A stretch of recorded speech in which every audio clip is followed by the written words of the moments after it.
नमस्कार। कार्यक्रम विशेष संवादमा स्वागत छ। म सचिता। विशेष संवादमा हामी हरेक दिन हरेक विषय वस्तु उठाउने गर्ने गर्छौं।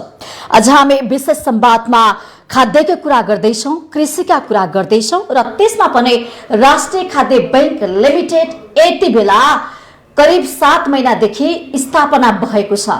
यसले विभिन्न खालका लक्ष्य उद्देश्यहरू अगाडि सारेको छ।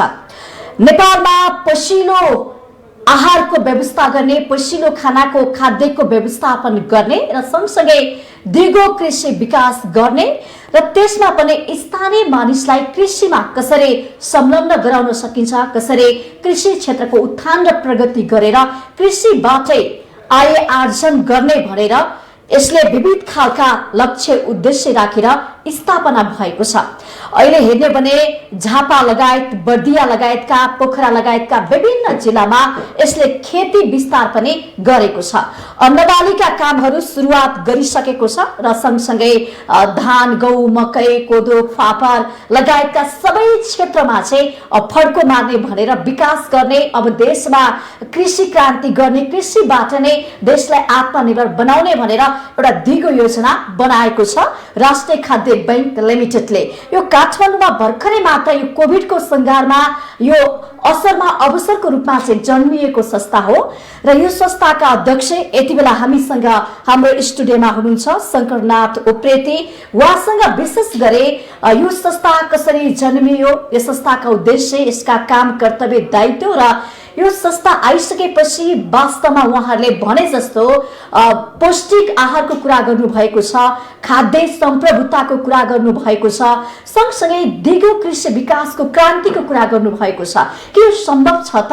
आज हामी विषयमा पनि संवाद गर्दैछौँ र अघि नै मैले नाम लिइसकेको छु। उहाँ विगत केही वर्षदेखि कृषि फर्ममा पनि काम गरिसक्नु भएको छ। एउटा अनुभवी व्यक्ति हुनुहुन्छ उहाँ। कृषिमा थुप्रै काम गरिसक्नु भएको छ। त्यो सँगसँगै कृषिमा धेरै सम्भावना पनि उहाँले देख्नु भएको छ। उहाँसँग विशेष संवाद आज हामी गर्दैछौँ। यहाँलाई स्वागत छ। धन्यवाद। नमस्ते, स्वागतम। अध्यक्षज्यू, के छ यो संस्थाको बारेमा? हैन, यहाँ एउटा पहिले पनि कृषकै भएर काम गर्नुभएको थियो, कृषि फर्महरुमा थुप्रै कामहरू गरिसक्नु भएको अनुभव छ। यहाँले चाहिँ माछा पालन भयो, अन्य व्यवसाय पनि गर्नुभएको थियो, कृषि अन्तर्गतका कामहरू। अहिले 7 महिना त्यसमा पनि कोभिडको संघारमा तपाईँ आफै अध्यक्ष भएर राष्ट्रिय खाद्य बैंक लिमिटेडको अध्यक्ष भएर चाहिँ सबै साथीभाइलाई मिलाएर यो संस्था खोल्नु भएको छ। वास्तवमा संस्था कसरी जन्मियो? छोटो रूपमा भन्दा यो देशको आवश्यकतालाई परिपूर्ति गर्नको लागि चाहिँ हामीले यो संस्थाको परिकल्पना गर्यौँ। किनभने अघि नै तपाईँले नि भनिसक्नुभयो, लामो समयसम्म कृषिमा काम गर्दाखेरि एउटा के अनुभव भयो भने यो देशमा एउटा साँच्चै अब केही गरौँ भन्ने खालको परिस्थिति सृजना भइसक्यो, जसले गर्दाखेरि चाहिँ अब नगर्ने ढिलो हुन्छ। त्यसले गर्दा चाहिँ अब खाद्यान्नको कामहरू विशेष गरी कृषि उपजहरूलाई चाहिँ व्यवस्थित गर्ने गरी अब हामीले चाहिँ एउटा अर्गनाइजेसनको स्थापना गरौँ भन्ने खालको परिकल्पना गरियो। अनि यसको ड्राफ्ट पनि मैले आफैले बनाएर त्यो ड्राफ्ट बनाइसकेपछि चाहिँ अनि हामीले चाहिँ यसमा विषयगत विज्ञहरू जस्तो चाहिँ तपाईँको कृषिका विज्ञहरू, वनस्पति विज्ञहरू, माटोका विज्ञहरू, अनि त्यसै गरी जलवायुसँग सम्बन्धित विज्ञहरू, वातावरणविदहरू, कृषिमा काम गरिरहनु भएका कृषि सहकारी कर्मीहरू, अनि कृषि प्राइभेट कम्पनीका चाहिँ जो लामो समयदेखि काम गरिरहनु भएका साथीहरू, अनि यसरी हामीले टिममा मिलेर चाहिँ यसलाई काम गर्ने गरी अगाडिपट्टि बढाइरहँदाखेरि तपाईँको त्यसै गरी इजरायल, कोरिया, जापान, चाइनामा गएर चाहिँ कृषिसँग सम्बन्धित देखेर, बुझेर, भोगेर, पढेर आउनुभएको साथीहरूको टिम अनि हामी सहभागी भयौँ र अनि यो राष्ट्रिय खाद्य बैंक मार्फत चाहिँ कृषिको काम गर्ने गरी हामी अगाडि बढौँ भनेर चाहिँ 2 अर्ब रुपियाँ पुँजी राखेर त्यो निजी क्षेत्रबाट, प्राइभेट सेक्टरबाट तपाईँ हाम्रो घाँस काटेर चाहिँ अथवा जो यो कृषिमा काम गर्छौँ है भन्ने खालका साथीहरूले चाहिँ एउटा प्रण गरेर चाहिँ हामीले यसमा अगाडि जाने गरी अहिले 2 अर्ब रुपियाँ बिउ पुँजीको रूपमा लगानी गरेर हामीले चाहिँ जाने गरी तयारी गऱ्यौँ। यद्यपि यो कृषिको कामको लागि थोरै हो, तर थोरै भए पनि हामी बिस्तारै यसलाई आवश्यकता अनुसार परिपूर्ति गर्दै जाने पनि छौँ। र अहिले चाहिँ हामीले यसको हेड अफिस नयाँ बानेश्वरमा केन्द्रीय कार्यालय राखेर 7 वटा प्रदेशहरूमा प्रदेश स्तरीय अफिसहरू, त्यसभन्दा पछाडि आवश्यक पर्यो भने 77 जिल्लामा जिल्ला अफिसहरू र 753 वटा स्थानीय निकाय मध्ये जुन जुन ठाउँमा हामी जान्छौँ त्यो ठाउँमा उपशाखाहरू राख्ने गरी चाहिँ हामीले यसको चाहिँ तयारी गरेर अनि कम्पनी रजिस्टर कार्यालय अन्तर्गत दर्ता गरेर अनि हामीले काममा लाग्यौँ। अब यसो गरिरहँदाखेरि अब बिचमा तपाईँ हामीलाई थाहा भएको विषय हो। कृषिमा एउटा आफैमा पनि धेरै जटिलताहरू छन्, हजुर। समस्याहरू छन् र ती समस्या र जटिलताहरू जे छन् तिनीहरूलाई सम्बोधन गर्नको लागि र त्यो समस्यालाई चाहिँ समाधान गर्नको लागि भनेर यो कुरो थापाई बुझी चाहिँ राष्ट्रिय खाद्य बैंक लिमिटेडको उपस्थिति भएको छ। कुनै यो तर मलाई यहाँलाई एकछिन किन रोक्यो भने नि यो राष्ट्रिय खाद्य बैंक भनेको यो चेक छाप्ने हो कि झट्ट सुन्दाखेरि चाहिँ अलिक कारोबारतिर नगदतिर जोडेको छ, तर कृषितिर किन जोडियो भन्ने कुरा अनि यसो हो, यो नाम चाहिँ झुकिन्छ नि मान्छे त भर्खर होइन राष्ट्रिय खाद्य बैंक होइन झुक्किनु पर्ने यस्तो कुरै छैन। हामीले पहिलेदेखि के भनेको छ भने यो चाहिँ हजुरको बैंक नाम भएका धेरै छन्, जस्तो ब्लड बैंक छ होइन, त्यसै गरी अक्सिजन बैंक छ, अनि त्यो भूमि बैंक छ, अनि खाद्य बैंक छ, यी आदि इत्यादि धेरै बैंकहरू हुन सक्दा छन्।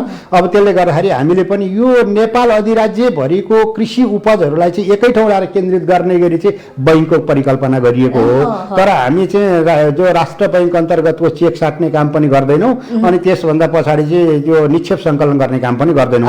के गर्छ त? हामी चाहिँ कृषिसँग सम्बन्धित काम गर्छौँ, कृषिका कामहरू गर्छौँ, कृषिमा उत्पादनको काम गर्छौँ, उत्पादन गरिसकेपछि त्यसलाई भण्डारणको काम गर्छौँ, भण्डारण गरिसकेपछि बिक्री वितरण काम गर्छौँ, जसले गर्दाखेरि चाहिँ किसानले उत्पादन गरिएको उपभोग्य वस्तुहरू उपभोक्ताका चुलासम्म पुर्याउने काम सिधै यो बैंकले आफैले राष्ट्रिय खाद्य बैंक लिमिटेडले गर्छ। त्यसो गर्दाखेरि किसानलाई पनि पर्याप्त मात्रामा चाहिँ तपाईँको आम्दानीको स्रोत हुने भयो। हामी किसानलाई पनि धनी बनाएर कृषि पेसालाई नि मर्यादित पेसा बनाएर कृषिमा पनि युवा शक्तिहरूलाई चाहिँ त्यहाँ काममा लाग्ने गरी उद्योगी व्यवसायीहरूलाई पनि कृषि पेसामा गर्दाखेरि यसबाट चाहिँ आम्दानी हुन सक्छ है भन्ने देखाउने गरी चाहिँ एउटा वातावरण बनाएर जाने गरी चाहिँ तर्जुमा गरेर लागेका छौँ, जसले गर्दाखेरि अहिलेसम्म यो कृषि पेसालाई सम्मानित पेसा बनाइएन। किन बनाइएन भने हिजोको दिनहरूमा हेर्दाखेरि पनि पढे लेखेका मान्छे चाहिँ जागिर खान जान्छ, नपढेको मान्छे चाहिँ हली हुन जान्छ अथवा खेती गर्न जान्छ भनेर आएको दृष्टिकोणले हेर्ने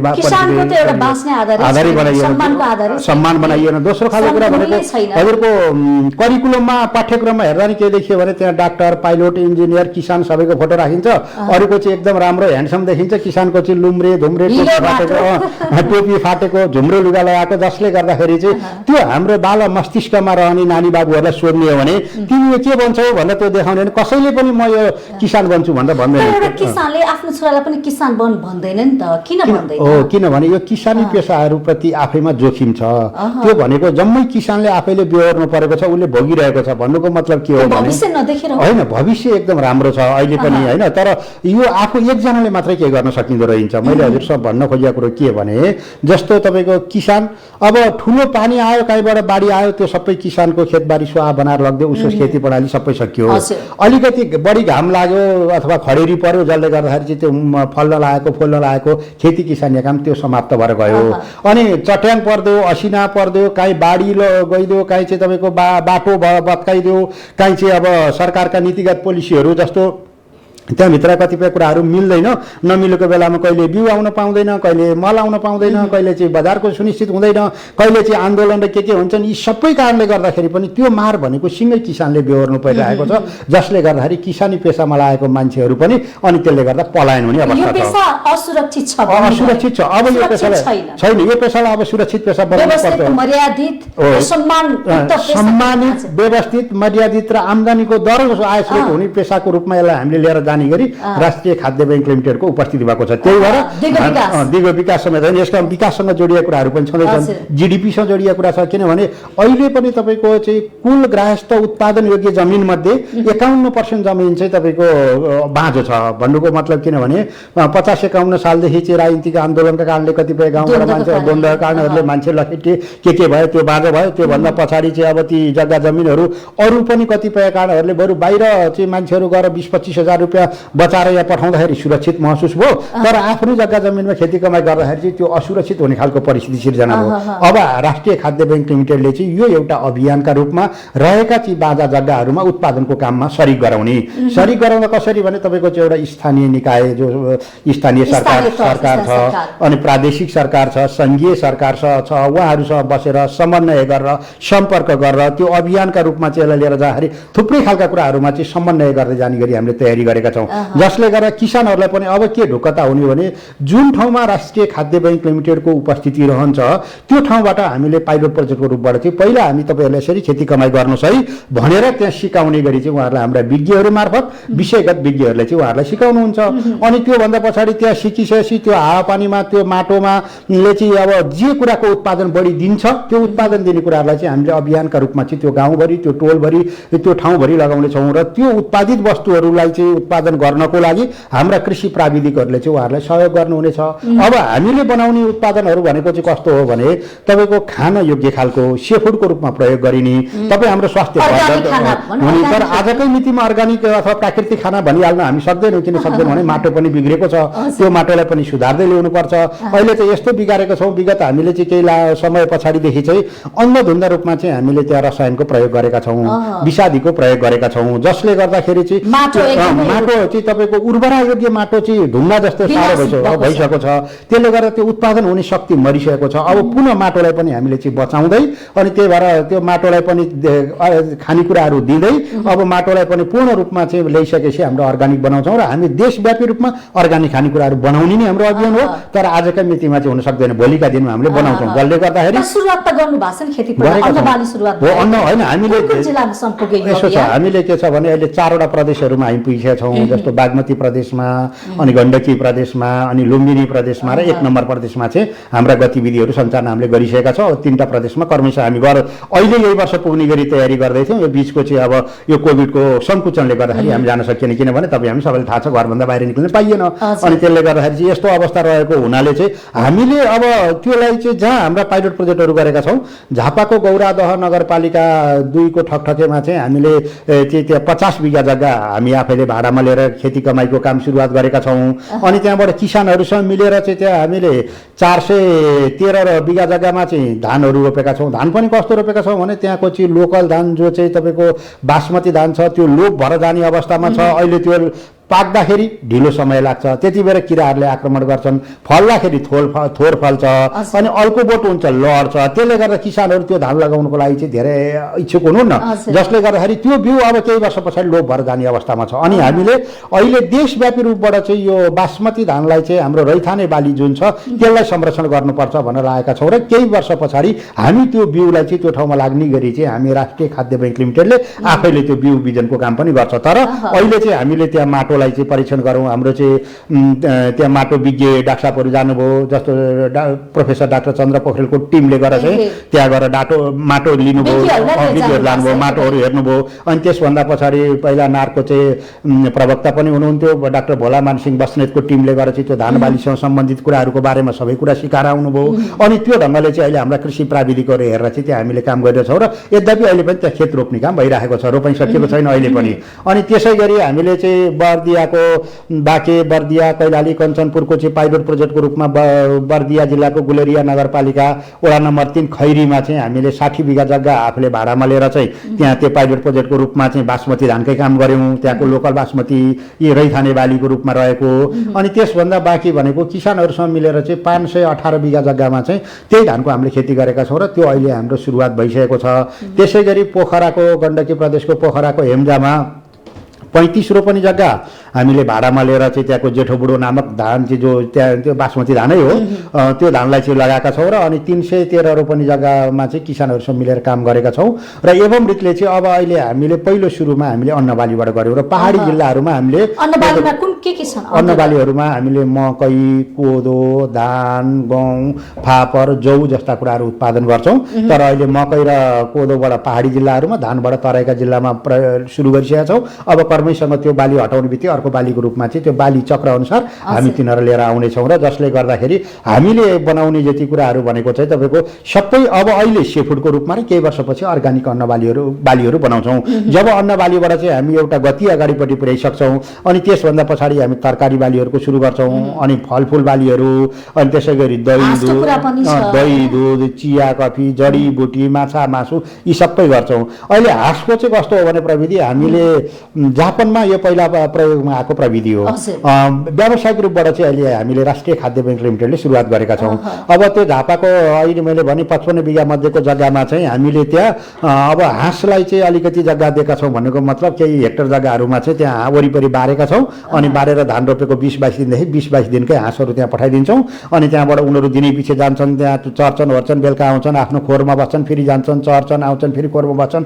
गर्दै गरिसकेपछि हामीले धानको फुल खेल्ने बेला भएपछि त्यो हाँसलाई झिकेर बेचिदिन्छौँ अनि त्यहाँबाट त्यो धानलाई अब फुल खेल्ने बेला हल्लाउनु हुँदैन अनि त्यो धान चाहिँ त्यति बेरसम्म हामीले रोपिदिने काम गऱ्यौँ अनि त्योभन्दा पछाडि काटिदिने काम गरे हुन्छ। बिचमा गोड्ने मलजल गर्ने काम सबै हाँसले गर्छ, जसले गर्दाखेरि हाम्रो लागत कस्ट कम पर्ने भयो अनि त्यो खान योग्य हुने भयो। किनभने त्यो अर्ग्यानिक खालको हुने भयो, जसले गर्दाखेरि त्यहाँ मल रसायन केही पनि हामीले प्रयोग गरेकै छैनौँ र अर्को बाली आउँदाखेरि त्यो माटो पनि सुध्रेर जाने भयो कि त्यो एउटा हाँसले चाहिँ मोटामोटी रूपमा तथ्याङ्कले बताउँदो रहेछ 4 किलोदेखि 5 किलोसम्म चाहिँ उसले मल दिन्छ त्यो अवधिभरि भन्ने छ। त्यसले गर्दाखेरि तपाईँको चाहिँ अब 1000 हाँस हुने हो झन्डै 4000 देखि 5000 केजी चाहिँ त्यहाँ मल जाने भयो। पहिलो व्यावसायिक रूपमा पहिलो अभ्यास हो। अब कतिपय ठाउँमा स्थानीय रूपमा चाहिँ केही हाँसहरू गरेर यसो धानमा चर्ने फर्केर आउने खालको कुरो नभएको होइन, तराईका धेरै ठाउँहरूमा यस्तो पनि भएको छ। तर व्यावसायिक रूपबाट चाहिँ अहिले हामीले गरेका छौँ र यो प्रविधि राम्रोसँग सफल भयो भने हामी आउँदा दिनहरूदेखि यसलाई चाहिँ एउटा अभियानका रूपमा लिएर जान्छौँ। भन्नुको मतलब हामी आफूले पनि गर्छौँ, किसानहरूलाई पनि गराउँछौँ, कृषि सहकारीहरूलाई पनि गराउँछौँ, जो फार्मिङ गर्ने जति हुनुहुन्छ उहाँहरू सबैलाई चाहिँ राइस डक फार्मिङको रूपबाट चाहिँ जानी गरी यसलाई बनाउँछौँ र त्यो उत्पादित वस्तुहरू चाहिँ किनिदिने ग्यारेन्टी पनि हामी लिन्छौँ। भनाइको आशय के हो भने अहिले पनि हामीले पाइलट प्रोजेक्टहरू जहाँ छन् त्यहाँ चाहिँ अब हामीले चाहिँ पाइलट प्रोजेक्टको रूपमा गराउँछौँ अरू किसानसँग, कृषि सहकारीसँग, प्राइभेट कम्पनीसित अनि त्यहाँबाट चाहिँ नियामककारी निकायबाट स्वीकृति प्राप्त समूहहरूबाट उहाँहरू सबैलाई उत्पादनको काममा लगाउँछौँ र त्यो उत्पादनमा लगाइसकेको कुराहरू चाहिँ हामीले किन्ने ग्यारेन्टी गर्छौँ। किन्ने ग्यारेन्टी गर्दाखेरि पनि तपाईँको नेपाल सरकारले तोकेको समर्थन मूल्य स्थानीय सरकारको रोहबरमा उत्पादन गर्ने मान्छे र किन्ने मान्छेको बिचमा चाहिँ पहिला रोक्नुभन्दा अगाडि यहाँहरूले यो पनि कुरा उठाउनु भएको छ स्थानीय मानिसलाई पनि हामी काम लगाउँछौँ कृषिमा भन्नुभएको छ, त्यो चाहिँ कसरी गर्नु सक्छ? यसो त्यसमा चाहिँ दुईटा कुरा हुनुभयो। एउटा उत्पादनको काममा किसानहरू जोडिन सक्नुहुने भयो, अब उत्पादनकै काममा रहनु भयो। अर्को भनेको चाहिँ आफ्नो जग्गामा हामीलाई कसैले चाहिँ जग्गा जमिन भाडामा दिनु भयो ल त्यहाँ म काम गर्छु भनेदेखि काम गर्न पनि उहाँहरूले पाउनुहुने भयो होइन। त्यति मात्र होइन, म चाहिँ यसमा अलिकति यो राष्ट्रिय खाद्य बैंक लिमिटेडको चाहिँ म मालिक हुन चाहन्छु, यसलाई म अपनत्व लिन चाहन्छु, यसमा चाहिँ म केही पैसा लगानी गर्छु है भने उहाँले सेयरको रूपमा चाहिँ प्रमोटर सेयरको रूपमा गर्नुपर्ने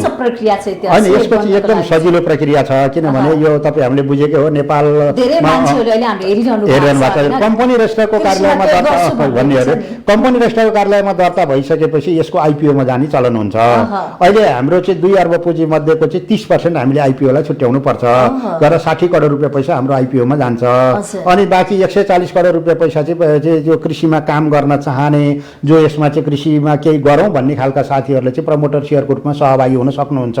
यसको लागि चाहिँ हामीले कम्तीमा पनि 1000 किता मिनिमम 100 रुपियाँका दरले चाहिँ 1000 किता लिनुपर्छ, 1 लाखको भन्दा चाहिँ बोर्डले निर्णय गरेको छ।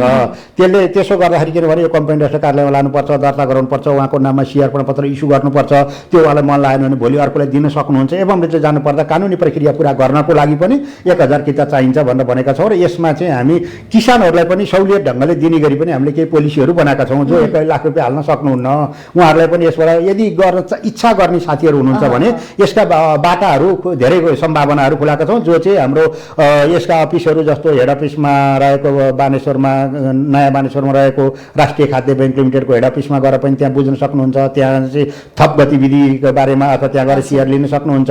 त्यसै गरी चाहिँ तपाईँको हाम्रा वेबसाइटहरूमा छन्, त्यहाँबाट पनि डाउनलोड गरेर चाहिँ अनलाइन फारमहरू छ त्यहाँबाट पनि भर्न सक्नुहुन्छ। त्यसै गरी चाहिँ हाम्रो शाखा कार्यालयहरू झापामा, पोखरामा, बर्दियामा छन्, त्यहाँ गएर पनि गर्न सक्नुहुन्छ। अथवा विदेशमा हुने साथीहरूले चाहिँ त्यो अनलाइन मार्फतबाट चाहिँ हाम्रो उहाँहरूले चाहिँ हामीसँग सम्पर्क गरेर चाहिँ गर्न सक्ने गरी गरेका छौँ र थुप्रै ठाउँबाट त्यसरी आउनुभएको पनि छ र केही साथीभाइहरूले चाहिँ ल हामीलाई छुटाउनु हुँदैन, यसमा सहभागी हुन हामी इच्छुक छौँ, जे जस्तो सक्छौँ भनिरहनु भएको छ। अनि हामीले सबैले के गरेको छौँ भने यो राष्ट्रिय खाद्य बैंक लिमिटेड भनेको यो नेपाल सरकारले गर्नुपर्ने काम हामीले गरेको हो। जस्तो हजुरसँग मैले एउटा प्रसङ्ग के जोडेँ भने राष्ट्रिय खाद्य बैंक लिमिटेडले दीर्घकालीन योजनाका रूपमा ल्याउँदाखेरि उसले चाहिँ कस्तो योजना ल्याएको छ भने तपाईँको जिडिपीमा योगदान पुर्याउने, ग्रास उत्पादनमा चाहिँ राम्रोसँग योगदान पुर्याउँछौँ हामी उत्पादनकै काममा लागेर। अनि अहिले चाहिँ 2 खर्ब बराबरको चाहिँ नेपाल सरकारको तथ्याङ्कले बाहिरी देशहरूबाट कृषि उपजहरू आएको देखाउँछ अनि त्यो हामी देशलाई आत्मनिर्भर बनाएर कृषि उपजहरूलाई यी पुरा गर्छौँ भनेर लागेका छौँ र त्यसले गर्दाखेरि चाहिँ अब पहिला हामीले धान बालीबाट, अन्न बालीबाट सुरुवात गरेका छौँ, तराई बेल्टमा धानबाट, पहाडमा कोदो र मकैबाट। अनि त्यसभन्दा पछाडि क्रमैसँग चाहिँ हामीले यसलाई विस्तार गर्दै गर्दै 77 जिल्लामा जाने गरी तयारी गरेका छौँ र त्यति बेर जाँदाखेरि चाहिँ हामीले अब देशलाई आत्मनिर्भर बनाउने गरी चाहिँ जाने गरी तयारी गरेका छौँ, जसले गर्दाखेरि अहिले आधी चौथाइ मात्रै गऱ्यौँ भने त तपाईँको 1 अर्बको मात्रै गरियो भने पनि त ठुलो व्यापार व्यवसाय हुने भयो होइन। त्यो ढङ्गले चाहिँ हामीले प्लानिङ गरेर यसमा लागेका छौँ। त्यसभन्दा पछाडि रोजगारी सृजना गर्ने कुराहरू गरेछौँ। अघि नै हजुरले प्रश्न पनि जोड्नुभयो। रोजगारी सृजना भनेको चाहिँ कसरी भने तपाईँको यसमा सबै खालका मान्छेहरूलाई आवश्यकता हुन्छ। जस्तो खेती कमाइ गर्ने भनेपछि त्यो खेती गर्ने मान्छेसँग मात्रै सम्बन्धित हुँदैन।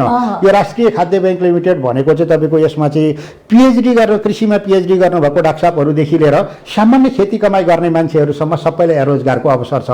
त्यसै गरी यो कृषिलाई लगेर चाहिँ प्रविधिसँग जोड्ने गरी चाहिँ अहिलेको हामीले तयारी गरेका छौँ। त्यसले गर्दा प्रविधि मैत्री भनेको जो चाहिँ अहिलेको चाहिँ यहाँ आइटीमा रहनु भएको छ उहाँहरूको टिमले पनि यसमा काम पाउनुहुन्छ। त्यसै गरी कृषिसँग रहेका चाहिँ कतिपय अवरोधहरू हटाउनको लागि कानुनी जटिलताहरू समस्याहरू र झन्झटहरू छन्, त्यसको लागि काम गर्नको लागि चाहिँ कानुन व्यवसायीहरूले पनि पाउनुहुन्छ। जो खेती र वकिलको के सम्बन्ध छ त भन्दा उहाँहरूलाई पनि यसमा चाहिँ संलग्नता हुन सक्ने भयो। त्यसै गरी चाहिँ तपाईँको अब त्योभन्दा बाहेक भनेको कृषि विज्ञहरू त भइहाल्नु भयो, अनि काम गर्नेहरू हुनुभयो, गाडी चलाउनेहरू, त्यो ट्रान्सपोर्टेसनको लागि चाहिँ, अनि त्यसमा चाहिँ राख्ने मान्छेहरू, प्याकेजिङ गर्ने मान्छेहरू, प्रशोधन गर्ने मान्छेहरू, निफम्नी केलाउनेदेखि लिएर आफ्नो लेभल र तह र तबकाका सबै खालका जनसमुदायहरूले यसमा चाहिँ काम गर्न पाउनुहुन्छ, जसले गर्दा रोजगारीको अवसर सृजना हुन्छ, जसले गर्दा हजारमा होइन लाखौँ मान्छेहरूले चाहिँ काम पाउनुहुन्छ, जसले गर्दाखेरि चाहिँ राज्यलाई हामी धनी बनाउने। कसरी राज्यलाई धनी बनाउने भन्दा बाहिर जाने पैसाहरू जति अहिले तपाईँ हामीले दुःख जिलो गरेर काहीँबाट पैसा कमाएर ल्याएर चाहिँ खान खोज्छौँ, त्यो चाहिँ बाहिरबाट सामान आउँछ र जम्मै तपाईँ हाम्रो पैसा चाहिँ विदेशमा गउँछ, जसले गर्दाखेरि अभाव पनि छ होइन। जस्तो खाद्यमा अभाव छ, अनि गुणस्तरयुक्त खानेकुराहरू छैन, खाद्य सम्प्रभुताको ग्यारेन्टी छैन। अनि त्यसै गरी अहिले तपाईँ मेरो भान्सामा होइन, तपाईँ हाम्रो भान्सामा खानेकुराहरू कस्तो कुरा खाइरहेछ भने हामी खाने मान्छेलाई थाहा छैन, जसले गर्दाखेरि जे पाएको छ त्यो खाएको छ, जसले गर्दाखेरि हामी रोगको घर भएका छौँ। त्यसै भएर राष्ट्रिय खाद्य ब्याङ्क लिमिटेडले चाहिँ आफ्नो मूल नारै बनाएको छ पोषिलो आहारको लागि दिगो कृषि उत्पादन हाम्रो अभियान भनेर लागेका छौँ। त्यो पोषिलो आहार, पोषणयुक्त खानेकुराहरू त्यो एउटा सानो बालकदेखि वृद्ध नागरिकसम्म सबैलाई चाहिन्छ र उमेर अनुसारको सबै मान्छेहरूलाई पोषणयुक्त खानेकुराहरू चाहिन्छ। त्यो पोषणयुक्त खानेकुराहरू चाहिँ दिगो कृषि उत्पादनबाट मात्रै लाग्छ है। त्यो चाहिँ राष्ट्रिय खाद्य ब्याङ्क लिमिटेडले चाहिँ आफ्नो अभियानका रूपमा लिएर जान्छ भन्ने सन्देश दिने गरी हामीले तयारी गरेका छौँ र हाम्रा उत्पादनहरू त्यही ढङ्गले गर्छौँ। हामीसँग आबद्धता हुने किसानहरू, कृषि सहकारीहरू, साथीहरू जो उत्पादन गर्दै हामी पोषणयुक्त उत्पादन गर्छौँ र त्यो हाम्रो ल्याबबाट टेस्ट गरेर मात्रै हामी बाहिर पठाउँछौँ। यो खान योग्य छ कि छैन, यो तयारी छ कि छैन भनेर। अहिलेको जस्तो अब नेपाल मात्र यस्तो देश हो जहाँ एउटा व्यापारीले ल्याएर चाहिँ जे दिन्छ त्यो हामीले खाइरहनु परेको छ भन्छन् कतिपय। त्यही भएर पाइँदैन भनेको बेलामा तपाईँको के हो भने नेपाली जनताहरू विष खाइरहेका छन्, सरकार ठुलो ठुलो हेरेर बसिरहेको देश हो हामी हो। के कसरी भनेदेखि अब भन्दाखेरि अलि नमिठो होला, तर यथार्थमा त्यस्तै छ। हामीले बोर्डरमा आएको सामानहरू बोर्डरमा चेक गराउन अथवा त्यहाँ ल्याब राखेर टेस्ट गराउन भनेर भन्दाखेरि त 5-6 दिन राख्यो, त्योभन्दा पछि त हटाइयो छैन। अब त्यो प्रभावले वा दबावले के हो त्यो जे भयो नि त्यो सरकारले गर्नुपर्ने खालको कुरो गरेन।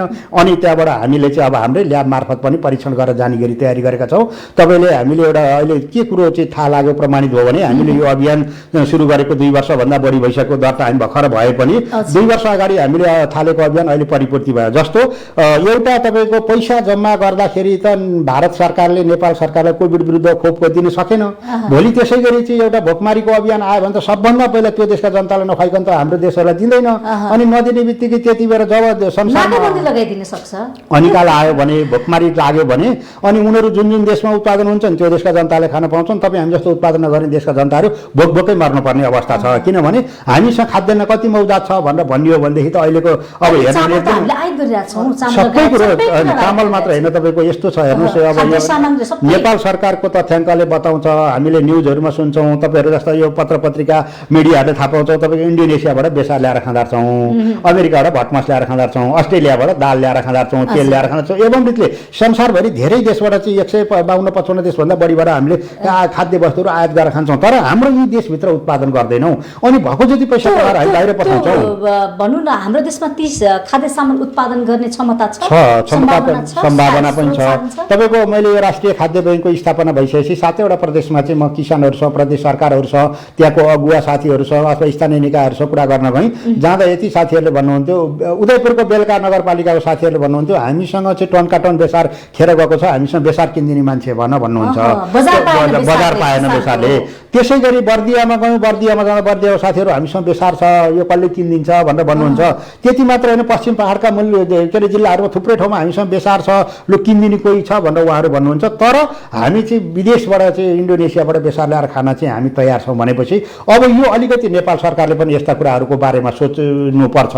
अब दोस्रो खालको कुरा भनेको त्यो खालको कुराको अब तयारी भनेको हामी राष्ट्रिय खाद्य बैंक लिमिटेडले पनि अब चाहिनुपर्ने खालका कुराहरू जति हामीले तयारी गर्छौँ र स्वदेशी वस्तुहरू उत्पादन गरेर अर्ग्यानिक खानेकुराहरू बनाउने पहलमा लागेर ती खानेकुराहरू खुवाउनको लागि हामी प्रयत्न गरेर गएका छौँ। त्यसले गर्दाखेरि अब यो भनेको अहिले जस्तो तपाईँको हामीले भन्ने पनि गरेका छौँ, बङ्गलादेशमा त्यहाँको ग्रामीण विकास बैंक आएपछि जसरी बङ्गलादेशको अर्थतन्त्रमा परिवर्तन आयो त्यसै गरी राष्ट्रिय खाद्य बैंक लिमिटेडको उपस्थिति भएपछि नेपालको अर्थतन्त्रमा परिवर्तन ल्याउँछौँ भन्ने दृढ अठोटका साथ हामी भारतले पनि कृषिलाई पहिलो प्राथमिकता दिएको छ। चीनको पनि हेरौँ, अमेरिका हेरौँ, विकसित मुलुकमा हैन विकास धेरै कुरा छ त। सचिनाजी एउटा तपाईँले के कुरा बुझ्नु भने नि संसारमा सबै मान्छेहरूले विकास गरे, रोबोटले काम गर्यो, संसारमा कहाँ गयो, कम्प्युटरले काम गर्ने भयो, डाटाबेसको कुरा भयो, थुप्रै कुराहरू अहिले विज्ञान प्रविधिले गरेको छ। तर ती सबै गर्दा गर्दै पनि एउटा कुरो चाहिँ के ध्रुव सत्य हो भने खानेकुरा नभइकन कोही पनि बाँच्दैन। ती सबै मान्छेहरूले खानुपर्छ, चाहे त्यो चाहिँ ठुला सम्पन्न देशका चाहिँ ठुला मान्छेहरू हुन् वा साना देशका चाहिँ गरिब मान्छेहरू हुन्, सबैले खानेकुराहरू त त्यो अन्न बाली नै चाहिन्छ, अन्नभन्दा विकल्पै छैन।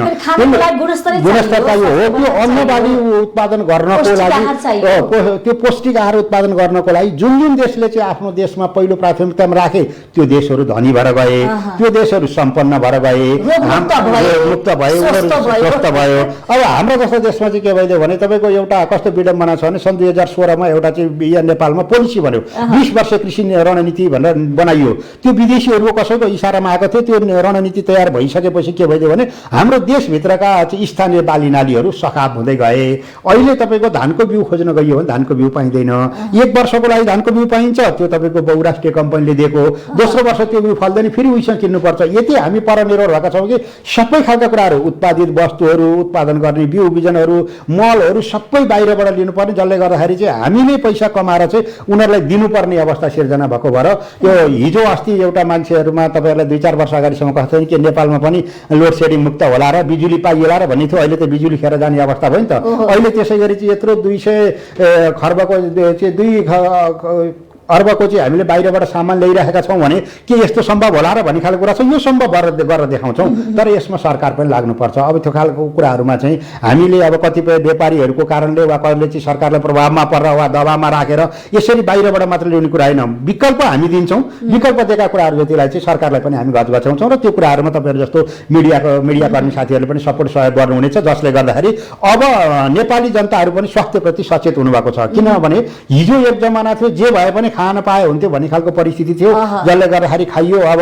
तपाईँले चाहिँ हामीले बुझिएन, नबुझ्दाखेरि चाहिँ अब कतिपय ठाउँहरूमा पोषणयुक्त खानेकुराहरू छोडेर मैले कर्णालीमा जाँदाखेरि मैले त्यहाँ एउटा साथीहरूले अस्ति सुनाउनु भयो, कर्णाली जस्तो ठाउँ जो आफैको अर्ग्यानिक ठाउँ छ त्यहाँ, त्यो अर्ग्यानिक ठाउँमा उत्पादन भएको कागनो, कोदो, मकै, फापर यस्तो पिठोहरू नखाएर सुत्केरी हुँदाखेरि हामी चाउचाउको झोल खुवाउँछौँ भनेर त्यहाँ एकजना अगुवा बहिनीले चाहिँ उठेर भन्नुभयो। अनि त्यहाँबाट हामीले चाहिँ के भन्यो भने यो बुझाइ कस्तो रहेछ भन्ने खालको कुरोमा स्तर कस्तो रह्यो हाम्रो नेपाली जनताहरूको भन्ने कुरा आयो। चाउचाउको झोल लगेर सुत्केरीलाई खुवाउनु त्यस्तो ठाउँमा त्यही पनि हेर्नु त, जसले गर्दाखेरि त्यहाँ आफैमा त्यहाँ पानी नै त्यति सम्पन्न छ अथवा त्यहाँका सबै गुणस्तर त्यहाँका खानेकुराहरू सबै गुणस्तरयुक्त छन्, ती कुरो नखाएर यसरी जाने गरियो। किन भन्दा त्यो विज्ञापनको माहौल बनाइयो अनि त्यो सबै कुरा यसो भन्ने खालको कुरा गरियो, प्रचार चाहिँ गरियो, प्रचार भएन। सबै बाह्य कम्पनीहरूका बाह्य उत्पादनहरूलाई चाहिँ हामीले ठुलो बनाएर चाहिँ लिएर जाने ओहो भन्ने खालको कुरा गऱ्यौँ। अहिले पनि तपाईँको कतिपय ठाउँमा गाउँघरमा पाउन जानुभयो भनेदेखि सबभन्दा पहिला डिउ र पेप्सी लगेर दिने चलन छ, जो त्यो स्वास्थ्यको लागि हानिकारक छ। हामीले भनिराख्नु पर्दैन, त्यो प्रमाणित गरिएको कुराहरू हो।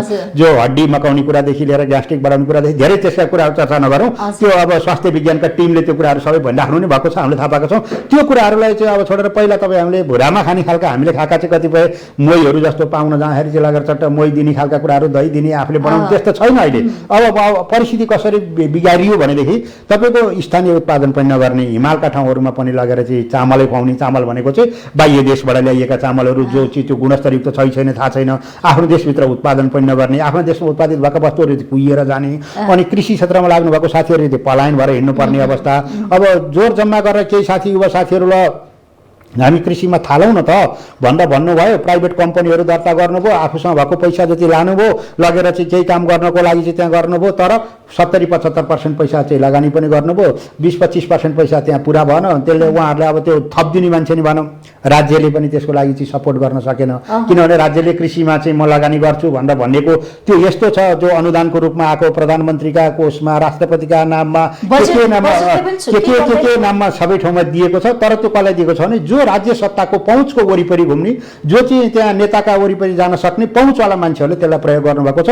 यथार्थमा किसानको बिचमा चाहिँ त्यो दिएको छैन, पाएको छैन। त्यसले गर्दा त्यो राज्यको सम्पत्ति, तपाईँ हाम्रो सम्पत्ति दुरुपयोग भएको छ, त्यस्तो खालको त्यो पैसा नगद बाँड्ने खालका कुराहरूबाट राज्यले पनि रोक्नुपर्छ। यदि कृषिमै अब चाहिँ काम गर्ने हो भनेदेखि उत्पादनमा चाहिँ उहाँहरूले चाहिँ अनुदान दिनुपर्छ। भनाइको मतलब के हो भने नेपाली धान, मैले धानको एउटा उदाहरण दिएँ, तरकारीका सबै छन्, माछा मासुदेखि जम्मैमा। नेपाली धान चाहिँ तपाईँको महँगो पर्छ, भारतबाट आएको सस्तो पर्छ भनेदेखि नेपाली धानलाई चाहिँ 1 रुपियाँ 2 रुपियाँ 5 रुपियाँ कति महँगो पर्ने हो, त्यसमा चाहिँ अनुदान दियो भने त उत्पादन गर्ने मान्छेले। अनि त्यसले गर्दाखेरि अहिले चाहिँ 1 लाख किलो उत्पादन गर्ने मान्छेले आगो 2 लाख किलो उत्पादन गर्छ अनि देशलाई बन्दै जान्छ। अनि उसलाई पनि भारतीय बजारसँग, भारतबाट आएको चामलसँग प्रतिस्पर्धा गर्न सक्छ। त्यो ढङ्गले जाने गरी उत्पादन वस्तुहरूमा जस्तो माछामा, दुधमा लगायतका सबै कृषि उपजहरूमा अब चाहिँ प्रादेशिक सरकारले, सङ्घीय सरकारले, स्थानीय सरकारहरूले चाहिँ योजना बनाउँदाखेरि त्यसरी जाने गरी नै बनाउनुपर्छ, जसले गर्दा मात्रै आत्मनिर्भर बन्नको लागि सपोर्ट हुन्छ।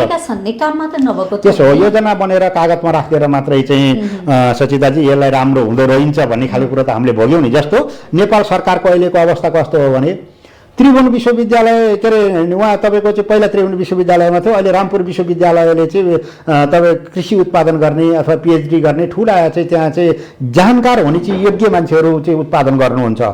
त्यहाँ पढेको डाक्टर साहबहरू हुनुहुन्छ जो कृषिका विज्ञहरू हुनुहुन्छ। अनि त्यसै गरी नार्क चाहिँ एउटा संस्था छ, उसले चाहिँ रिसर्चको काम गर्छ। रिसर्चमा एकदम धेरै चाहिँ त्यहाँ ठेलीहरू बनाउनु भएको छ, राम्रो रिसर्च गरेर राख्नु भएको छ। त्यो कुनामा थन्केर बसेको छ। रामपुरबाट उत्पादित हुनुभएको, त्यो विश्वविद्यालयबाट उत्पादित हुनुभएको विद्यार्थीहरू संसारभरि पुग्नु भएको छ। अनि कृषि मन्त्रालय अन्तर्गतका निकायहरूले सूचना सम्वाहको काम गर्नुहुन्छ। अब यो समन्वय हाम्रो देशभित्रै छैन। त्यसले गर्दा यस्तो कृषिमा गर्ने हो भनेदेखि उत्पादन भनेको चाहिँ विज्ञ उत्पादन गर्ने, अनि त्यहाँबाट रिसर्च गर्ने र त्यसलाई प्रचार प्रसार गर्ने एउटै निकायको आवश्यकता जरुर भएर त्यो निकायको परिपूर्ति गर्नको लागि राष्ट्रिय खाद्य बैंक लिमिटेडले चाहिँ एउटा प्रोफेसर सरहरूको टिममा चाहिँ बसेर यसमा यसरी जानुपर्छ भनेर हामीले केही तयारी गर्दैछौँ। यो अलि पछाडि त्यो पनि हाम्रो बिचमा आउँछ। अहिले सुरुमै अब त्यो काम आफैमा धेरै ठुलो छ, जटिलता छ भन्नुको मतलब तयारी गर्नुपर्छ। तर के हो भने हामी 77 जिल्लामा हाम्रा कृषिमा उत्पादन भएका मान्छेहरू लगेर चाहिँ त्यहाँ काम गर्न लगाउने गरी, त्यहाँ फलाउने गरी दिन्छौँ, जसले गर्दाखेरि चाहिँ त्यहाँ पढेर आउनुभएको विद्यार्थीहरू पनि योग्य हुनुहुन्छ। भनाइको आशय के हो भने ल यति हेक्टर जग्गा, यति रोपनी जग्गा यो ठाउँमा तपाईँले खेती गर्न छ भने विद्यार्थीहरूलाई त्यो जग्गै बाँडिदिन्छौँ भन्नुको मतलब राष्ट्रिय लिजमा लिएर उहाँहरूले काम गर्ने वातावरण बनाइदिन्छौँ भन्नुको मतलब उहाँहरूले अंश दिने भनिएको चाहिँ होइन। काम गरिन्जेल चाहिँ उहाँहरूले गर्न पाउनुहुन्छ। त्यहाँको फलाउने काम, रोग व्याधि निको पार्ने काम, जोतखन गर्ने काम, त्यसलाई बेचबिखन गर्ने काम सहित उहाँहरूले गर्ने भयो। त्यही के हुने भने त्यो टिमले चाहिँ त्यसरी गर्न लागेपछि अब विज्ञ कृषि विज्ञहरू पनि उत्पादन हुनुभयो। अनि त्यसभन्दा भयो रिसर्चको काम पनि भयो। अनि त्यहाँबाट त्यसलाई प्रचार प्रसार गर्ने पनि काम भयो। यो एउटै निकायले जब गरिँदैन तबसम्म भनेका यी सबै आएका बजेटहरूलाई यो चाहिँ सक्ने भन्दा बढी हुँदैन। रिजल्ट के हुन्छ भन्दा यही हो। अब रामपुर कृषि मन्त्रालय छ, यसो हो, कृषि मन्त्रालयले छ, उसले चाहिँ कृषि मन्त्रालयको देशभरिको समन्वय गर्ने, सम्पर्क गर्ने ती कामहरू त गर्नै परिहाल्छ। उहाँहरूसँग पनि हामी सम्पर्कमा रहिहाल्छौँ। उहाँहरू नै हाम्रो तालुक अड्डा नै हो, किनभने कृषि मन्त्रालय अन्तर्गत नै हामीले चल्ने भएको हुनाले उता हाम्रो सबभन्दा माथिल्लो निकाय नै हो। तर सरकारी निकायहरूबाट पनि अहिले यसरी भइरहेका कामहरूलाई समन्वय गरेर जाने गरी तयारी गर्नुपर्ने हुन्छ। र यो अहिले हामीले भनिरहेको जस्तो अहिले मैले रोजगारी सृजना गर्ने कुरा गरेँ, कृषि र टुरिज्मलाई लगेर जोड्ने खाले कुरा भयो। संसारभरिका मान्छेहरू नेपालमा आएर भोलि कृषिसँग सम्बन्धित सिक्न सक्ने गरी चाहिँ तयारी गर्न सक्छौँ हामीले। किनभने तपाईँको प्रत्येक 3 घण्टाको फरकमा जानुहोस्, हावापानी फरक छ। त्यहाँ उत्पादित हुने वस्तुहरू विभिन्न क्वालिटीका हुन्छन्, विभिन्न गुणका हुन्छन् र एकदम स्वादिष्ट हुन्छन्। ती कुराहरूको बारेमा सिक्न, देख्न र हेर्न आउने गरी चाहिँ हामीले त्यो तयारी गर्न सकिन्छ। विश्वको मानिस नयाँ नयाँ कुराहरू खान चाहन्छन्। त्यसले गर्दा धेरै भइसक्यो। अनि फेरि यस्तो चाहिँ अब स्वच्छ हावापानी भएका ठाउँहरूमा उत्पादन गरिएका कुराहरू जति चाहिँ त्यही भएर राष्ट्रिय खाद्य बैंक लिमिटेडले चाहिँ कृषि र टुरिज्मलाई जोड्ने, इको सिस्टमलाई बचाउने, वातावरणको संरक्षण गर्ने सबै खालको होइन त्यो हामीले गर्ने खालको कुरा त्यो त गरिहाल्छौँ। त्यो प्रचारका माध्यम अन्तर्गत हुन्। अलि दीर्घकालीन योजनाका चाहिँ मैले कुरो गर्दाखेरि चाहिँ यसरी जाने गरी चाहिँ हामीले तयारी गरेका छौँ। जस्तो जैविक विविधतालाई संरक्षण गरिएन भने यो अब केही वर्ष पछाडि हामीलाई समस्या हुन सक्छ। त्यसले गर्दा यो इको सिस्टमलाई बचाउने काम हामीले गर्नै पर्छ। त्यो खालको कुराहरूमा गर्दा खेती कमाइ गर्नेदेखि सबै खालको कुरा अहिले हामीले त्यही भएर जापानिज टेक्नोलोजीको चाहिँ हाँस त्यो चाहिँ तपाईँको धानमा ल्याएर हाल्ने खालका कुराहरू भनेको चाहिँ त्यो राइस डक फार्मिङको कन्सेप्ट किन ल्याएको भने त्यसले इको सिस्टमलाई पनि बचाउँछ, जैविक विविधताको संरक्षण पनि गर्ने भयो, वातावरणको संरक्षण पनि गर्ने भयो। अनि विषादी र रसायनको मात्रा पनि प्रयोग गर्नुपर्ने भएन। एवं रीतिले चाहिँ हामीले जान सक्ने भएको हुनाले त्यो ढङ्गले चाहिँ हामीले तयारी गर्ने गरेका छौँ र यो काम अब जस्तो तपाईँसँग कुरा गरिरहँदाखेरि भन्न जति सजिलो छ गर्न गाह्रो छ। समस्या के देख्नुहुन्छ कृषिमा समस्या छ नि होइन, कृषिमा समस्या के छैन भन्नु न बरु होइन, कठिन छ होइन। सुन्नु न, अब एउटा कुरो चाहिँ भने जहाँ धेरै चाहिँ तपाईँको चाहिँ अवसर देखिन्छ, सम्भावना देखिन्छ, त्यहाँ चुनौती पनि छ। त्यसले गर्दा कृषिभित्रको यत्रो चाहिँ अवसर छ। मैले अघि तपाईँसँग निवेदन गरेँ किनभने हजुरको चाहिँ 2 खर्ब बराबरको चाहिँ हामीले बाहिरबाट ल्याएका छौँ, त्यो पुर्याउनु 2 खर्ब बराबरको व्यापार छ। यो नेपालमा गरिने सबै कम्पनीभन्दा ठुलो व्यापार हुन्छ, त्यति मात्रै गर्न सक्दैन। अहिलेसम्म लाग्छ कुनै पनि एउटा कम्पनीले त्यति यहाँ नेपालमा व्यापार गर्नुभएको छैन होला होइन। त्यो आधी मात्रै भयो भने, चौथाइ मात्रै भयो भने धेरै ठुलो कुरो हुन्छ भने अब त्यसभित्रको पछाडिको भने अहिले पनि तपाईँका जटिलताहरू भन्नुहुन्छ भने सिँचाइ गर्नको लागि, खेती कमाइ गर्नको लागि सिँचाइको समस्या छ, जो त्यो तपाईँको चाहिँ अब कहाँ वर्षे पानी कुरेर बस्नुपर्ने धेरै ठाउँहरू, आकाशे पानीहरू कुर्नुपर्ने धेरै ठाउँहरू छन्। अनि त्यसभन्दा पछाडि तपाईँको चाहिँ अब मलको त कुरै गर्नु परेन, तपाईँको चाहिँ रासायनिक मलको कुरा गर्ने हो भने पनि अब त्यो कहिले आउँछ कहिले आउँदैन। अब एउटै कुरो निरन्तर 4-5 वर्षदेखि कहिल्यै समस्या समाधान हुँदैन होइन, त्यो पनि छ। अनि त्योभन्दा पछाडि जनशक्तिको अभाव भयो किनभने हामी यहाँ हाम्रो देशभित्र काम गर्न मन पराउँदैनौँ, बाहिर गएर जे पनि काम गर्न पराउने हाम्रो चाहिँ मेन्टालिटी बनाएका छौँ, त्यो समाजले बनाइदिएको वातावरण हो। किनभने हाम्रो ठाउँमा मैले चाहिँ मेहनतपूर्वक चाहिँ मेरो ठाउँमा काम गर्न सक्ने गरी परिस्थिति बनाउने गरी चाहिँ हामीले लाग्छौँ, जसले गर्दाखेरि त्यो गाडी चढेर दिनभरि गएर खेतमा काम गरेर बेलुका फर्केर आउने गरी चाहिँ अहिलेको नयाँ युवा पिँढीलाई चाहिँ गाडी चढ्न सक्ने गरी आय स्रोतको परिस्थिति बनाउने बित्तिकै उहाँहरूले पनि त्यसमा काममा आबद्ध हुनुहुन्छ, लाग्नुहुन्छ। त्यसरी चाहिँ त्यो परिस्थिति बनाउनुपर्छ। अहिले चाहिँ अब श्रमकै चाहिँ अभाव छ। अब खेती कमाइ गर्ने भन्ने बित्तिकै अर्को हामीले चाहिँ अब तपाईँको प्रविधिसँग जोड्न सकेका छैनौँ भनेको चाहिँ मेसिन औजारले चाहिँ हामीले कृषि आधुनिकरण गर्दाखेरि मेसिन औजारको प्रयोग गर्न त्यहाँ सकिरहेका छैनौँ। किनभनेदेखि सानो अब हाम्रो एउटा भूगोल पनि त्यस्तै छ। पहाडको ठाउँहरू हेर्ने हो भने, तराईको ठाउँमा हेर्ने हो भने पनि विभिन्न खालको चाहिँ हाम्रो जग्गा जमिनहरू कोही कसको नाममा एकदमै साना टुक्रा छ, जग्गा खण्डीकरण भएका छन्। अब त्यो चक्लाबन्दी हुन सकेको छैन। अब त्यसले गर्दाखेरि उसको छुट्टै छुट्याइदिनु पर्ने, उसको छुट्टै छुट्याउनु पर्ने, एकै ठाउँमा त्यो ल्याउनु नपाइने छ। अब यी सबै कुराहरूलाई चाहिँ हामीले अलिकति फराकिलो ढङ्गले जाँदाखेरि राष्ट्रिय खाद्य बैंक लिमिटेडले बनाएको योजना चाहिँ के हो भने त्यो जीपीएस प्रणाली मार्फत जसको जति जति जग्गा छ त्यो त्यति नै सिमाना कायम गरिदिने। उहाँहरूको धेरै हुनेको धेरै होस्, थोरै हुनेको थोरै होस्, त्यसमा रहेन। अनि त्यो अनुसारको हामीले त्यो भाडामा लिएको जति ठाउँहरूमा अथवा किसानहरूले सहभागी हुने ठाउँमा चाहिँ त्यो जीपीएस प्रणाली मार्फत सिमाना छुट्याइदिने। अनि त्यसलाई चाहिँ हामीले सबै चक्लाबन्दी गर्दै जाने। चक्लाबन्दी गर्दै जाँदाखेरि अब त्यहाँ चाहिँ के हुन्छ भने अहिले उत्पादन भइरहेको भन्दा 25% वृद्धि चाहिँ तपाईँको चाहिँ उत्पादन हुन्छ त्यो जग्गामा, त्यही ठाउँमा। तर उत्पादन अहिले घटेको छ नि, बढाउन सकिन्छ होइन, सकिन्छ। त्यो उत्पादन बढाउनेहरू 3-4वटा कुराहरू छन्। जस्तो हाम्रो देशमा अहिले पनि तपाईँको धान खेतीको मात्रै कुरा गर्ने हो भने एउटा त्यो अहिले भएका ती 7 सिमानाहरू जतिलाई हटाएर हामीले एक ठाउँमा गऱ्यौँ भने 25% वृद्धि हुनसक्छ।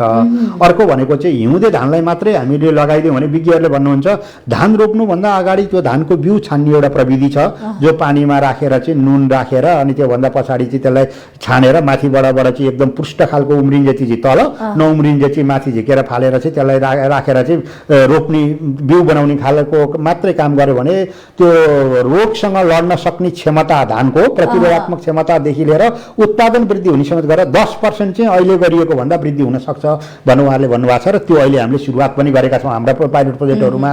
अनि त्यसै गरी चाहिँ तपाईँको हिउँदे धानलाई अलिकति व्यवस्थित गर्न सकियो भने तपाईँको अघि नै मैले भने कुल ग्राहस्थ उत्पादन मध्ये 51% जग्गा जमिन बाँझो छ। अब धान उत्पादन हुने चाहिँ 48% जग्गा हो। धान उत्पादन हुने चाहिँ जम्मा उत्पादन योग्य जग्गाबाट है, सबै भनिएको छैन। त्यसमध्येबाट पनि अब तराईका भागहरूमा चाहिँ हिउँदे धानहरू एकदम थोरै 2-4% ठाउँमा मात्रै लगाइन्छ। अब किन त्यसो हुन्छ भने तपाईँको हिउँदे धानको अहिले पनि मैले झापामा त्यहाँ किसानहरूसँग बसेर हेरेँ, उहाँहरूले उत्पादन गरेको पर मनको 1 मनको चाहिँ 900 रुपियाँ लगानी लाग्दो रहेछ। अनि किन्ने मान्छेले चाहिँ 500-600 दिँदो रहेछ भनेदेखि 300-400 घाटा खपेर कसले चाहिँ त्यो खेती कमाइ गर्नुहुन्छ? कसैले पनि गर्नुहुन्न हो। त्यो ग्यारेन्टी चाहिँ हामीले गर्नु पर्यो, वा राज्यले गरिदिनु पर्यो, वा स्थानीय निकायले गर्नु पर्यो। जस्तो त्यसको लागि चाहिँ आवश्यक के हो भने तपाईँको त्यो धान पाकेर चाहिँ उठाउने बेलामा पानी पर्छ, चिसो हुन्छ, चिसो भएपछि सुकाउने ठाउँ हुँदैन, सुकाउने ठाउँ नभएपछि व्यापारी जति भने उसलाई दिनु पर्यो, राख्यो भने त्यो बिग्रेर जान्छ। अब त्यसमा भण्डार, त्यसले गर्दा अब त्यसमा चाहिँ ड्राई मेसिनहरूको व्यवस्था गरिदिने हो भने किसानहरूसँग चाहिँ उचित मूल्यमा किन्न सकिने भयो। हो त्यस्ता अब सरकारले दिने अनुदान भनेको त्यस्तो ड्राई मेसिनहरू दियो भयो नि त। यस्तो खाद्यान्नमा काम गर्छौँ भनेर लागेका राष्ट्रिय खाद्य बैंक लिमिटेडहरू जस्ता अर्गनाइजेसनहरूसँग मिलेर सहकार्य गरेर त्यो ड्राई मेसिनहरू दियो भने त त्यो क्षेत्रका सबै किसानहरूलाई धान उत्पादन गर्नलाई त हामी लिने भयो नि त। त्यसले गर्दा हेक्टरौँ हेक्टर जग्गामा चाहिँ 100 हेक्टर जग्गामा चाहिँ वृद्धि हुने बित्तिकै चाहिँ धान बालीको त धेरै माथि उठ्ने अवस्था रह्यो। त्यसले गर्दाखेरि चाहिँ यस्तो अब तपाईँको हिउँदे धानलाई एउटा व्यवस्थित गरियो भने, बिउ छान्ने कामलाई व्यवस्थित गरियो भने, अनि त्यसभन्दा पछाडि चाहिँ त्यो चक्लाबन्दीलाई चाहिँ अलि फराकिलो बनाउन सकियो भने यति मात्रै गर्दाखेरि पनि तपाईँको 40-50% चाहिँ अहिलेको त्यही ठाउँबाट, त्यही समयबाट, त्यही श्रमबाट तीबाट वृद्धि हुनसक्छ। जो चाहिँ एउटा अलिकति व्यवस्थापन के काम मात्र मिलाइदियो हुनेछ त्यो। तर भन्न जति सजिलो छ, गर्न गाह्रो छ। किनभने अघि मैले भनेको कुरा यो पनि हो, अब त्यो कानुनका केही जटिलताहरू छन्, कानुनमै केही संशोधन गर्नुपर्ने हुन्छ। अनि स्थानीय निकायदेखि लिएर चाहिँ प्रादेशिक सरकारहरूसँग पनि कतिपय चाहिँ यसका चाहिँ समन्वय हुन्छन्। अब त्यहाँभित्र यो गाउँले फेरि यो फुच्चे खेल भन्छ, राजनीतिभित्रको चाहिँ त्यहाँ कुराहरूले गर्दाखेरि चाहिँ एकदम तनाव सिर्जना हुन्छ। अस्ति मात्र मैले एउटा न्युजमा देखेँ, बेलका नगरपालिकाले चाहिँ 3टा कृषि फर्महरूलाई चाहिँ त्यहाँ कृषिमा काम गर्नुहोस् भनेर 30 वर्षसम्मको लागि एग्रिमेन्ट गरेर दिनुभयो। उहाँहरूले चाहिँ आफ्नो काम सुरु गर्नुभयो। केही मान्छेहरूको उक्सावटमा आएर चाहिँ अब त्यहाँ राजनीति कुरा मिलेन वा के गर्यो, गाउँपालिकाले त जम्मै नगरपालिकाले त जग्गा बेचेर खा त तिमीहरूलाई त दिने भएन त भनेर कसैले उठाइदियो। जनताहरूले आएर ढुङ्गा ड्यामका ड्याम आएर चाहिँ नगरपालिका तोडफोड गर्ने परिस्थिति सिर्जना भयो। यस्तो छौँ हामी। हाम्रो ठाउँमा को के गर्न आएको छ भन्ने कुरो नबुझिकन कसैका लहरीमा लागेर यत्रो काम भएका छन् भनेपछि यस्ता खालका कुराहरूले पनि धेरै ठाउँमा असर गर्छ। तपाईँ हामीले बुझेकै देखेकै भोगेकै कुरा के हो भने तपाईँको पहिला पनि यस्ता खालका कुराहरू यो हाम्रो नेपाल देशभित्र नभएका होइनन्। अरूमा पहिला चाहिँ उहाँ जलविद्युत निक्लिन आउँदाखेरि यो चाहिँ यहाँ आवश्यकै छैन, के बिग्रिन्छ वातावरण आदि इत्यादि सबै खालका कुराको नाम गरेर त्यसलाई भगाइयो। अहिले 20-25 वर्ष देशलाई अन्धकार राखियो र फेरि पछाडि त्यही जलविद्युत बनाउनु पर्ने अवस्था सिर्जना भयो। हाम्रो देशमा कृषिमा पनि त्यस्तै हो। अब यसले गर्दाखेरि यो अब कृषि प्रधान देश कृषि होइन, त्यो भनेर मात्रै हुँदैन नि। तपाईँको कृषि प्रधान देश पुग्न सकेको छैन नि त। कृषि प्रधान देश भनिएको छ। अहिले पनि 66% किसान र 66.77% भनेर भनिएको छ, ठाउँ भन्दा भनिएको छ। तर यहाँ चाहिँ अब राज्यले लगानी के गरेको छ भनेर हेर्ने भने राज्यले लगानी गरेको कुरा हेर्नुहुन्छ भनेदेखि प्रत्येक वर्ष तपाईँको 10 वर्षदेखि अहिलेसम्मको बजेटमा हेर्नुहोस् 2.5% भन्दा कहिले चाहिँ गएको छैन। अब त्यो 2.5% चाहिँ बजेट त्यहाँ हालिदिएको हुन्छ टोटल बजेटको। त्यसमा चाहिँ त्यहाँका कर्मचारीहरूलाई तलब भत्ता, गाडी सुविधा, सेमिनार, गोष्ठी, अब त्यो लगायतका सबै काम तीबाट भ्याएर अनि उत्पादनको काममा कति लाग्छ भन्दा एकदम न्यून रकम लाग्छ। अनि त्यसले गर्दाखेरि गरिदिएको छ, पठाइदिएको छ भनेर एउटा धारा टार्ने काम मात्रै भयो। किसानप्रति पनि अरुचि देख्यो के काम खेती होइन। त्यो त कस्तो हो भने तपाईँको रुचि कामै गर्न छोडिसक्यो अहिले। काम गर्ने वातावरण भयो भने तपाईँको काम गर्ने मान्छेहरू अहिले पनि गर्नुहुन्छ। किनभने तपाईँहरूले उत्पादन गरिदिनुहोस्, उत्पादन गरेको कुरो किन्ने ग्यारेन्टी मेरो हो भनेर त्यहाँ कोही स्थानीय निकायले भन्नुहोस् वा कुनै चाहिँ संस्थाहरूले भन्नुहोस् वा कसैले लिइदियो भने उहाँहरूले गर्न चाहनुहुन्छ। तर त्यो ग्यारेन्टी लिनुहुन्न। अब हिजोको अघिल्लो वर्षको हामी हेरौँ न, नेपाल सरकारले चाहिँ एउटा समर्थन मूल्य तोक्नुभयो धानको 2900 देखि 3100सम्म। अनि त्यहाँबाट बजारमा बिक्री भयो त्यो धान चाहिँ कसरी भनेदेखि तपाईँको 1900 देखि 2100सम्म 1000 रुपियाँको त डिफरेन्ट रहिदियो। अब त्यो 1000 रुपियाँ किसानलाई चाहिँ कसले दिने त भन्दा कसैले पनि छैन। अनि त्यो सरकारले मूल्य तोक्नुको के अर्थ रह्यो? त्यो तोकेको मूल्य बजारमा चाहिँ व्यावसायिकहरूले व्यापारीहरूले किन्दैनन् भनेदेखि सरकारले किन्न सक्ने भएन, त्यो तोकेको अर्थ लाग्ने भयो। हो अघि नैदेखि मैले उठाएको कुरा के हो भने यस्ता खालका समर्थन मूल्यहरू दिने खालका कुराहरूमा उत्पादनमा नि उहाँहरूले अनुदान दिने गरी अब लाग्नुपर्छ। उत्पादनमा अनुदान मात्रै दिने एउटा काम चाहिँ कडाइका साथ गरियो र आफ्ना आसेपासेहरू यी हनुमानहरू झोले गुन्टे हुक्के जो बैठकीहरू पछि लागेर हिँड्ने चिती नन्दी भृङ्गीहरूलाई मात्र पैसा नदिने हो भने पनि राजनीतिक नेताहरूले दलहरूले हाम्रो देशमा धेरै खालको कृषिको काम उठ्छ। अहिले त कृषिका नाममा चाहिँ ब्रह्मलुट छ। कसैलाई भने जसको चाहिँ पहुँच छ, सम्पर्क छ, कृषिका नाममा ब्रह्मलुट गरेर राज्यका पैसाहरूको दुरुपयोग भएको छ। जो यथार्थ किसान हुनुहुन्छ उहाँहरूको पहुँचै पुग्दैन त्यो ठाउँसम्म, त्यो कसैले चाहिँ उहाँहरूले दिनै हुन्न, पाइँदैन। अब त्यसका जटिलताहरू भने परिचय पाइन्छ किसानले, किसानको परिचय पनि पाएन। त्यही भएर हामीले लडाई त छ नि, मुद्दा थुप्रै छन् किसानका बिचमा। अस्ति हामीले चाहिँ नेपाल सरकारसँग, नेपाल सरकारका सचिवहरूसँग उहाँहरूसँग कुरा पनि गऱ्यौँ र हामीले चाहिँ बेला बेलामा यो भर्चुअल मिटिङ मार्फत चाहिँ नेपालमा चाहिँ यो कृषिका कुराहरूको भाग 1 भाग 2 भनेर चाहिँ यसरी समस्याहरू भएका कुराहरू ल्याएका छौँ। त्यहाँ पनि उठाइरहेर के भने तपाईँको कोभिड आयो। अहिले कोभिडको बेलामा के देखियो भनेदेखि फ्रन्ट मोर्चामा बसेर काम गर्ने डाक्टरसाहबहरू, सुरक्षाकर्मीहरू, होइन स्वास्थ्यकर्मीहरू, सुरक्षाकर्मीहरू जो रहनुभयो उहाँहरूले बसेर चाहिँ त्यहाँ काम गर्नुभयो। त्यो उहाँहरूले पनि पालेर चाहिँ अझ त्योभन्दा अघिल्लो मोर्चामा बसेर उत्पादन गर्ने किसान जो छ उनले चाहिँ अहिलेसम्म किसानले चाहिँ खोप पाउने अवस्था सिर्जना भएको छैन। त्यही भएर सबभन्दा पहिला त्यो चाहिँ स्वास्थ्यकर्मी, सुरक्षाकर्मी सबैलाई खुवाउने भनेको चाहिँ त्यो माटोमा खेलेर माटोबाट उत्पादन उत्पादन गर्ने किसानहरू उनलाई पहिलो प्राथमिकतामा राख्नुपर्छ भनेर राष्ट्रिय खाद्य बैंक लिमिटेडले चाहिँ अब आउने खोपको सबभन्दा पहिला किसानहरू लगाउनुपर्छ है भनेर चाहिँ हामीले चाहिँ माग पनि गरेका छौँ, भनेका पनि छौँ। तर यो देश यस्तो छ कि अब जसको बोलबाला छ, जसको पहुँच छ उहाँहरू कहाँ पुग्ने हो।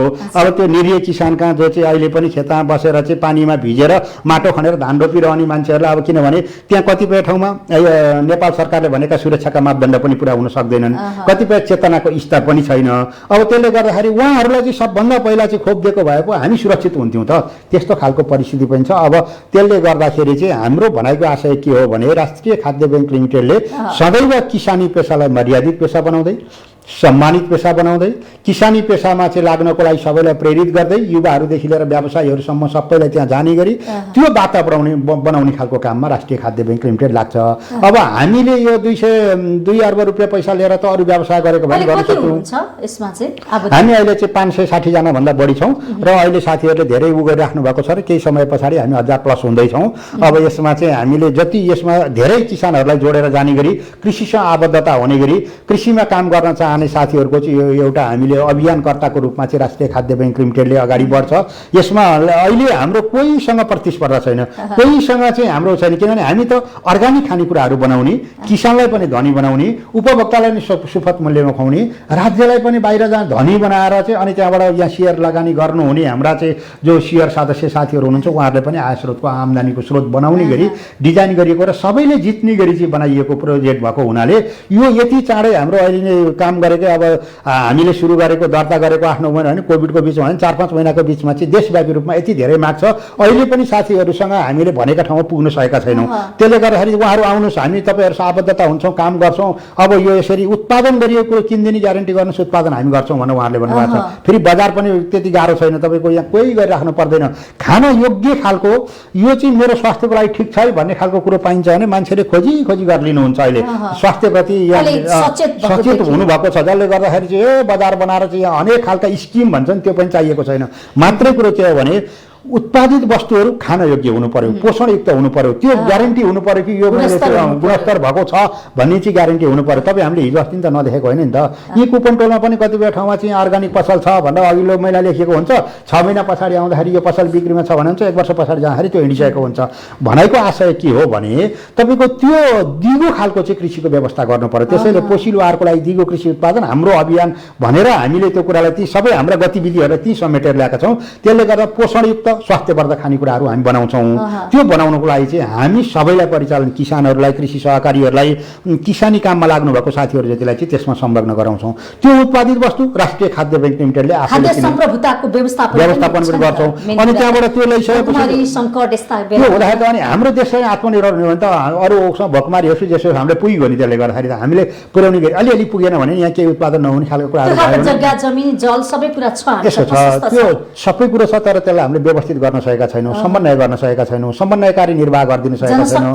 अब त्यो जनशक्ति पनि छ, तपाईँको जनशक्ति पनि अहिले राम्रोसँग त्यसलाई चाहिँ कस्तो छ भने यो अभिभावकत्व निर्वाह गरिदिने वास्तवमा नियति अभिभावकत्व निर्वाह गरिदिने सरकारले गरिदियो भने हुन्छ क्या। त्यसले गर्दाखेरि सबै त हामी त के हो भने काम गर्ने मान्छे हो, माटोसँग खन्ने मान्छे हो।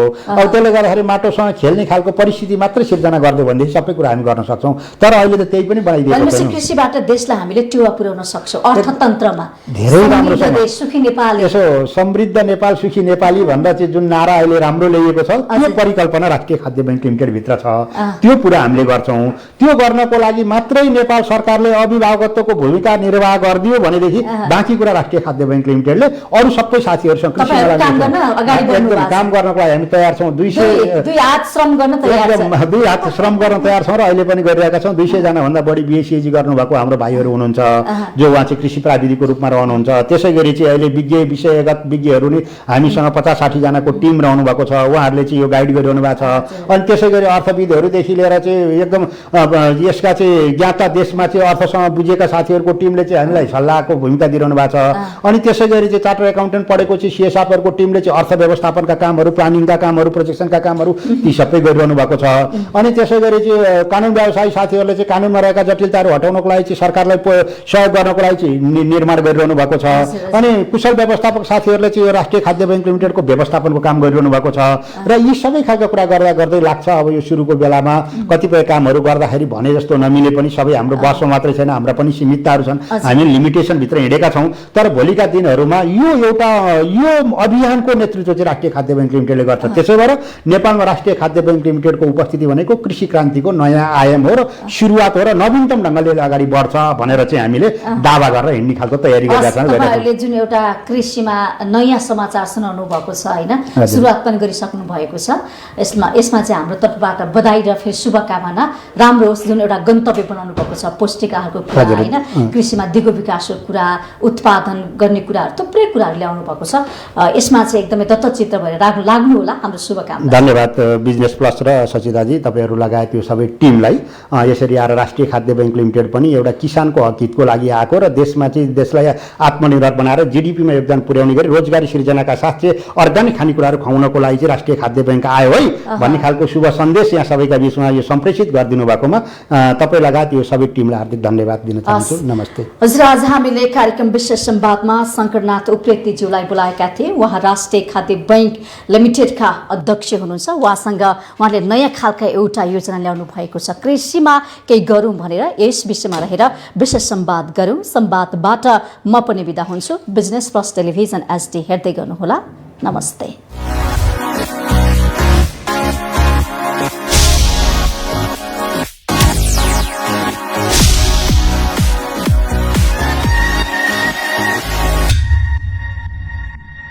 सामाजिक दूरी ध्यानमा राखी stay in touch without touch गर प्रियजनसँग रमाइलो टक घरबाट गरिने online job classic tech is always